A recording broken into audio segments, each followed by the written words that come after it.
Hello everyone, welcome to star IQ. Star IQ के video platform पे आप सभी का बहुत बहुत स्वागत है। आज 3 दिसंबर 2021 के हरियाणा करंट अफेयर इस पर्टिकुलर वीडियो में हम जानने वाले हैं। स्टार आईक्यू चैनल पे अगर आप पहली बार आए हैं तो इस चैनल को सब्सक्राइब जरूर कीजिएगा, दोस्तों तक शेयर कीजिएगा, प्लीज़ मुझे सपोर्ट कीजिएगा। और दोस्तों, आप लोग हर रोज़ अगर मुझसे पढ़ना चाहते हो अनअकैडमी पे तो डिस्क्रिप्शन बॉक्स में दिए गए मेरे प्रोफाइल लिंक पे क्लिक करके मुझे अनअकैडमी पे फॉलो कर सकते हो। और मेरी फ्री एनसीईआरटी सीरीज़ को देखने के लिए मेरा अनलॉक कोड स्टार आईक्यू का इस्तेमाल कर सकते हो। कल आपसे सवाल किया था, बेहद अच्छा और बेहद ज़रूरी सवाल था। हाल ही में किसे हरियाणा राज्य का मुख्य सचिव नियुक्त किया गया? इस सवाल का सही आंसर था संजीव कौशल। बहुत इंपॉर्टेंट क्वेश्चन था ये वाला। आज का पहला सवाल क्या होगा जी हमारे आगे? आज का पहला सवाल है कि हाल ही में मुख्यमंत्री मनोहर लाल जी ने कहां से मथुरा तक नई रेल सेवा शुरुआत करने की घोषणा की है? तो मुख्यमंत्री मनोहर लाल ने हरियाणा के कुरुक्षेत्र से मथुरा तक नई रेल सेवा शुरुआत करने की घोषणा की है। कुरुक्षेत्र से मथुरा तक स्पेशल ट्रेन चलाई जाएगी। आप लोगों को बहुत अच्छे से पता होगा, इन दोनों ही क्षेत्र का संबंध भगवान श्री कृष्ण से है, बहुत अच्छे से है। मथुरा का तो है ही है और कुरुक्षेत्र का भी है, क्योंकि वो रणभूमि, वो जन्मभूमि एक प्रकार से समझिएगा। और गीता आपका जो उत्सव है वो आपको मैंने बता ही दिया कि गीता जयंती उत्सव 2 दिसंबर से स्टार्ट हुआ था। कल ही के लेक्चर में मैंने बताया था। और कुरुक्षेत्र को आप लोग 48 कोस कुरुक्षेत्र कहते हो या 48 कोस की भूमि भी कहते हो। तो यहाँ पे काफ़ी इंपॉर्टेंट चीज़ें जो है ना अब हो रही है। जैसे लास्ट टाइम पे आपको याद होगा कि यहाँ पे कुरुक्षेत्र प्रसादम नाम का एक प्रसाद है वो लॉन्च किया गया था, ठीक है ना। तो ये काफ़ी सारी चीज़ें हैं। लास्ट टाइम तो खैर ऑनलाइन था, अब ऑफलाइन हुआ है इस बार ये। आगे बढ़ते हैं। अगला सवाल है कि हरियाणा के किस गांव में गौशाला अनुसंधान केंद्र स्थापित किया जाएगा? गौशाला अनुसंधान केंद्र स्थापित किया जाएगा सुख दर्शनपुर गांव में, यानी कि डी ऑप्शन इस पर्टिकुलर क्वेश्चन का सही आंसर रहेगा। राहगीरों के लिए हादसा और फसलों के नुकसान, इन दोनों का ही कारण है लावारिस गाय, और ये दोनों ही कारण है। दूसरी बात, वो भी बेचारी क्या करें अगर कोई उनको वैसे ही छोड़ देते हैं तो इसी वजह से जो है ना हरियाणा के अंदर योजना का केंद्र पंचकुला विधानसभा क्षेत्र का गांव जिसका नाम है सुख दर्शनपुर ये रहेगा। यहाँ पे अनुसंधान होंगे प्रदेश भर, यानी कि पूरे हरियाणा की गौशालाओं जो है ना यहीं से ही पूरी कंडक्ट की जाएगी। गौशाला रिसर्च केंद्र के लिए पंचकुला नगर निगम भूमि उपलब्ध करवाएगा। विधानसभा अध्यक्ष का नाम ज्ञानचंद गुप्ता है। इन्होंने ही पूरे हरियाणा के साथ साथ इसका सबसे ज़्यादा लाभ पंचकुला और आसपास के क्षेत्र को मिलने की घोषणा भी की है। अनुसंधान होगा, सारी की सारी जो गायें हैं उनको एक साथ यहाँ पे इकट्ठा किया जाएगा। उन पे अगर कोई बीमार होती है तो उनको प्रॉपर तरीके से ट्रीट किया जाएगा। तो ये काम किया है अभी हाल ही में सुख दर्शनपुर के अंदर। काफ़ी अच्छी बात भी है ये, अगर ये पहल वाकई रंग लाती है तो, क्योंकि गौशालाएं तो हरियाणा में बहुत ज़्यादा है, अनेकों अनेक बनती है। लोग कहते भी इसी कुछ प्रकार से है कि हाँ भाई ठीक है, हम ऐसा गौशालाओं के लिए या गऊओं के लिए ये करेंगे, आप दान दीजिएगा। दानी लोग दान देते भी हैं, लेकिन अभी भी शायद प्रैक्टिकली या यूँ कि ग्राउंड लेवल पे समस्या को निजात नहीं मिल पाई है। तो का साथ अगर सरकार इसमें इंक्लूड होती है तो समझिएगा बहुत अच्छा होगा ही होगा ये। आप मुझे कमेंट में ये बताइएगा कि हरियाणा में गौशाला आयोग जो है ना, गौ सेवा आयोग है, उसके अभी वर्तमान में चेयरपर्सन कौन है? कमेंट करिएगा। मुख्यमंत्री मनोहर लाल ने हरियाणा की किस यूनिवर्सिटी में डॉक्टर मंगल सेन सैद्धांतिक राजनीति के पथिक पुस्तक का विमोचन किया है? तो डॉक्टर मंगल सेन सैद्धांतिक राजनीति के पथिक पुस्तक का विमोचन किया है अभी हाल ही में एमडीयू यूनिवर्सिटी, यानी कि Maharshi Dayanand university MDU. Actually मुख्यमंत्री मनोहर लाल ने रोहतक के महर्षि दयानंद विश्वविद्यालय परिसर के अंदर 2.5 करोड़ रुपए की लागत से डॉक्टर मंगल सेन बहुवैकल्पिक हॉल में एक नवीनीकरण कार्य का उद्घाटन किया है।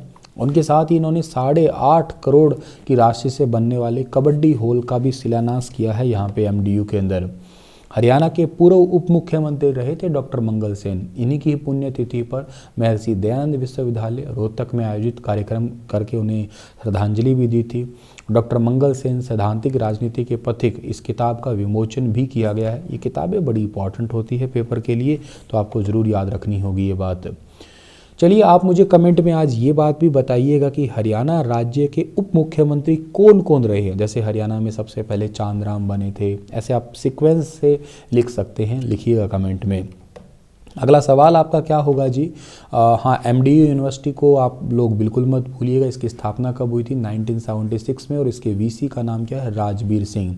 आपको शायद मैंने थोड़े टाइम पहले भी पढ़ाया था कि एनडीआरआई की जो रैंकिंग थी उसमें इस यूनिवर्सिटी को 78 नंबर मिला था। एक्चुअली हरियाणा में तो ये पहले नंबर पे ही है, लेकिन पूरे भारत में 78वें नंबर पे इस यूनिवर्सिटी को स्थान मिला था। तो ये पॉइंट आप लोग जरूर याद रखिएगा।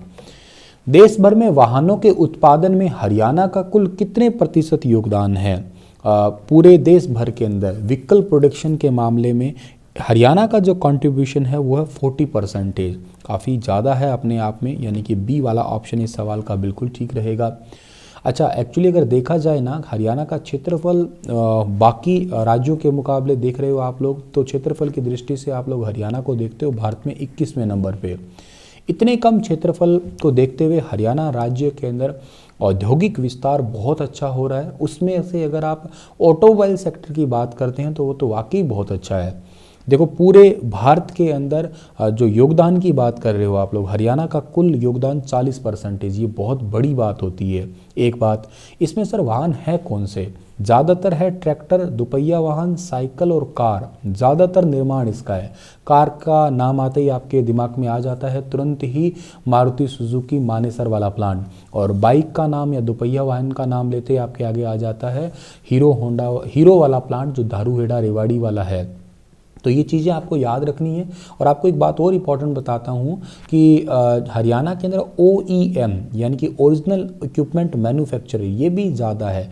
पूरे भारत के 150 में से 50 सेंटर तो हरियाणा के अंदर ही है। तो ये पॉइंट भी बहुत ज़रूरी है जो आप लोगों को याद रखना है। चलिए आगे जाते हैं हम लोग। अगला जो सवाल होगा हमारा वो क्या होगा कि हाल ही में IFDC ने हरियाणा के किस यूनिवर्सिटी के साथ MOU पे साइन किया है? IFDC जो है ना, इसका पूरा नाम तो आप लोगों को मैंने पहले भी पढ़ाया था। ये एक डेवलपिंग एग्रीकल्चर ग्रुप है, और ये जो एग्रीकल्चर ग्रुप है आपका, इसने अभी रिसेंटली जो है ना वो MOU यानी कि मेमोरेंडम ऑफ अंडरस्टैंडिंग MOU पे साइन किया है। और किसके साथ किया है? HAU के साथ में, यानी कि ए वाला ऑप्शन जो है इस सवाल का बिल्कुल ठीक रहेगा। सर HAU के साथ में किया है। पहले तो आप IFDC का फुल फॉर्म प्रॉपर पढ़ें। क्या है sir? International fertiliser development centre है। ये 2-4 दिन पहले भी आया था ये क्वेश्चन में। इसकी मदद से गन्ना डिस्टिलरी, फ्लाई ऐश और स्पेंट वॉश से एक जैविक खाद विकसित की जाएगी। एक्चुअली क्या होता है कि पराली जब आप जला ही रहे हैं तो उससे आप लोग अगर ना उसे जलाए, उसके मुकाबले उससे आप लोग जो है ना जैविक खाद तैयार कर लें, और उस उत्पाद में पोटेशियम और फॉस्फोरस भी बहुत अच्छा हो जाए। तो ये सारी चीज़ें जो है ना आप HAU और IFDC ये दोनों मिलके करेंगे। अमेरिका की कंपनी है IFDC। ज़रूरी है, आपको ज़रूर याद रखना है, दोनों के बीच में MOU पे साइन हुआ है, ठीक है ना। प्रेजेंस है, VC का नाम है BR कंबोज जो कि HAU के हैं। रिसर्च डायरेक्टर हैं SK सहरावत, और ह्यूमन रिसोर्स डायरेक्टर MS सिद्धपुरिया जो कि HAU फ्रॉम द HAU, और इनके साथ में जो है ना कंट्री डायरेक्टर यशपाल सहरावत और कंसल्टेंट S साई दास, ये IFDC से हैं। इनके साथ में ये MOU पे साइन हुआ है। आपको ये नाम याद रखने हैं सारे के सारे, BR कंबोज और ये नाम, ये दो नाम तो यकीनन आपको याद रखने ही हैं। हरियाणा जो है ना प्रोड्यूस करेगा 14,000 टन पोटास फर्टिलाइज़र और 7,000 टन फॉस्फोरस फर्टिलाइज़र। इस MOU के तहत ये बात बताई गई है। और the first will account for 15% annual stock worth 27 crore which will reduce the central government subsidy burden bye more than 30 crore. तो ये बहुत ज़्यादा होगा। पूरे सेंट्रल गवर्नमेंट का तकरीबन 30 करोड़ का बर्डन जो है ना सब्सिडी का वो रिड्यूस कर देगा। ये MOU पे साइन होना बहुत अच्छा होगा। तो एक प्रकार से समझिएगा जो वेस्ट है, जैसे पराली जलाते हैं, गन्ना मिल से जो वेस्ट निकलता है गन्ने का, इनसे ही खाद तैयार हो जाएगी, जैविक खाद। ये बढ़िया काम होगा। अब आप इसकी स्थापना भी देख लीजिएगा। IFDC की कब हुई थी? 1974 को हुई थी इसकी स्थापना। हरियाणा के किस जिले के तीरंदाज हरविंदर सिंह को अर्जुन पुरस्कार से सम्मानित किया है? हरविंदर सिंह, ये कैथल के हैं, मैंने पहले भी पढ़ाया होगा। तीरंदाजी में इन्होंने देश भर में मेडल दिलाया हमें, ठीक है ना।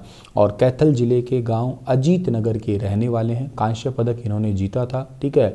पैरा आर्चरी रिकर्व इवेंट में इन्होंने कांस्य पदक जीता था। ये 1.5 साल की उम्र में बुखार में डॉक्टर ने गलत इंजेक्शन लगा दिया, इसके कारण हरविंदर की एक टांग का विकास रुक गया था। इसी करके ये पैरा गेम में 2018 में इंडोनेशिया में ये तीसरे Asian para archery recurve event में भी इन्होंने गोल्ड जीता था। अभी इन्हें अर्जुन पुरस्कार से नामित किया है। ये है हरविंदर। चलिए अगला सवाल आप लोगों के लिए होगा कि हरियाणा महाराणा प्रताप बागवानी विश्वविद्यालय के कुलपति कौन बने हैं। विस्तार से लिखिएगा कमेंट में। कल फिर हाजिर होऊंगा लेटेस्ट अपडेट के साथ में। तब तक अपना ख्याल रखिएगा। हर रोज़ रात को 9 बजे आप स्टार IQ चैनल पे लाइव जरूर मिलिएगा।